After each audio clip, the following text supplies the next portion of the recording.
테크 요정 빅테크의 룰루 민지입니다. 지난 9월에는 애플워치 6와 애플워치 SE 그리고 아이패드 에어 3가 발표되었습니다. 예년과 다르게 아이폰 12가 포함되지 않아서 많은 분들의 궁금증이 증폭되었는데요.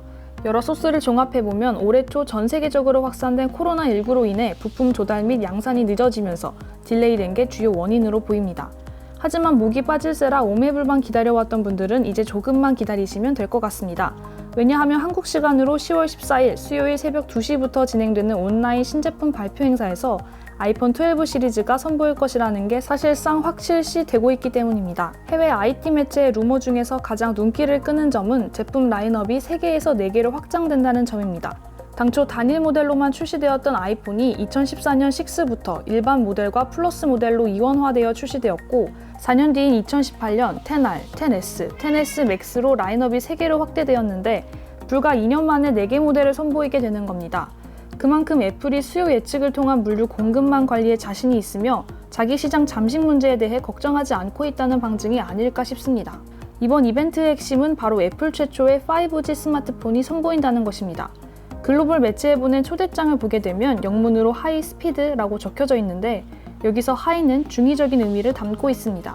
보편적인 인사말이기도 하면서 하이의 동음 이외어이기 때문에 언어유희적인 표현을 의도한 것이라고 봐도 무방합니다. 결정적으로 한국 미디어에게 보낸 초대장에는 아예 후자의 의미를 담아서 초고속으로 만나요 라고 직설적으로 적혀져 있을 정도입니다. 그렇다면 여기서 초고속은 어떤 의미를 담고 있을까요? A14 바이오닉 칩셋과 같은 프로세서는 초고속보다는 고성능이라는 표현을 쓰는 게 일반적입니다. 초고속은 인터넷이라고 부르는 네트워크에서 흔히 사용되는 용어라는 점에서 4G LTE 뒤를 잇는 차세대 이동통신인 5G를 의미하고 있다고 보는 게 합리적인 추론입니다. 실제 초대장에 복수의 원이 그려져 있는데 마치 기지국 커버리지와 같은 모양새를 하고 있습니다. 총 4개의 원으로 이루어진 건 4가지 모델로 나오는 아이폰 12를 의미하는 것이 아닐까 싶네요. 아이폰 12 라인업을 보게 되면 마치 야구에서의 1번부터 4번까지의 타선을 연상시킵니다. 이게 도대체 무슨 말인지 궁금하실 수 있을 것 같은데요. 먼저 아이폰 12 미니와 아이폰 12는 가격 민감도가 높은 유저들에게 애플 아이폰에 대한 진입 장벽을 낮춰주는 역할을 하기 때문에 밥상을 훌륭하게 차려주는 1, 2번 테이블 세터를 연상시킵니다.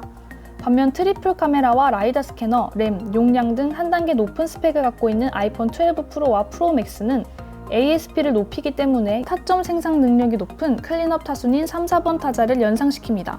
일반 모델은 5.4인치와 6.1인치로, 프로 모델은 6.1인치와 6.7인치로 출시될 것으로 예상됩니다.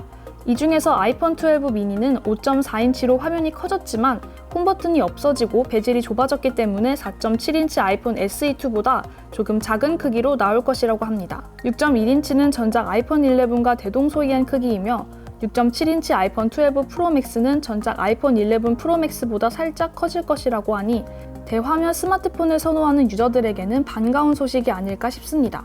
그리고 전작에서는 프로 모델에만 OLED 디스플레이가 들어갔지만 이번에는 전 모델에 OLED가 탑재될 예정입니다.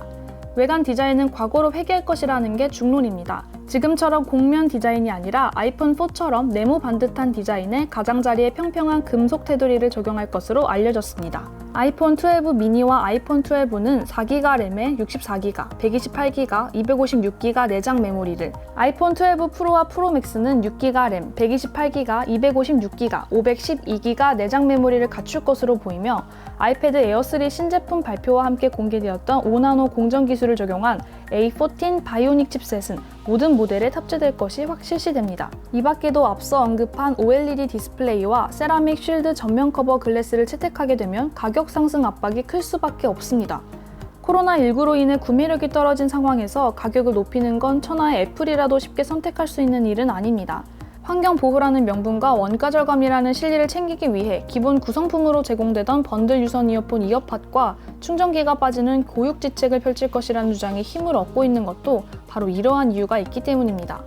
이와 함께 충전 방식이 라이트닝 포트에서 USB 타입C로 바뀔 것이라는 루머도 나오고 있는데 흥미로운 관전 포인트가 될 것 같습니다. 가장 저렴한 아이폰 12 미니 시작 가격이 어떻게 형성되느냐가 아이폰 교체 수요를 자극하는 데 큰 영향을 미칠 것으로 보여집니다. 만약 애플이 아이폰 11보다 $50 저렴한 649달러라는 공격적인 가격을 책정했다면 아이폰 10 이전의 4인치대 구형 제품을 쓰는 유저들에게는 상당히 매력적인 선택지가 될 가능성이 큽니다.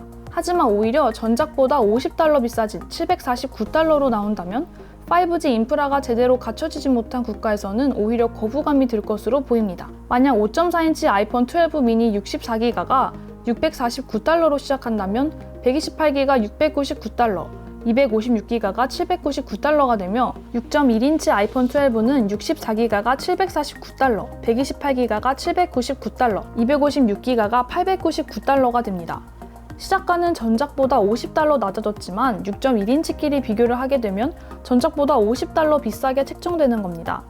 아이폰 12 프로는 128기가가 $999, 256기가가 $1,099, 512기가가 $1,299, 아이폰 12 프로 맥스는 128기가가 $1,099, 256기가가 $1,199, 512기가가 $1,399가 유력하다고 알려져 있는데 이렇게 될 경우 전작과 달리 128기가부터 시작하기 때문에 $50가 저렴해진 효과를 얻게 되는 것입니다.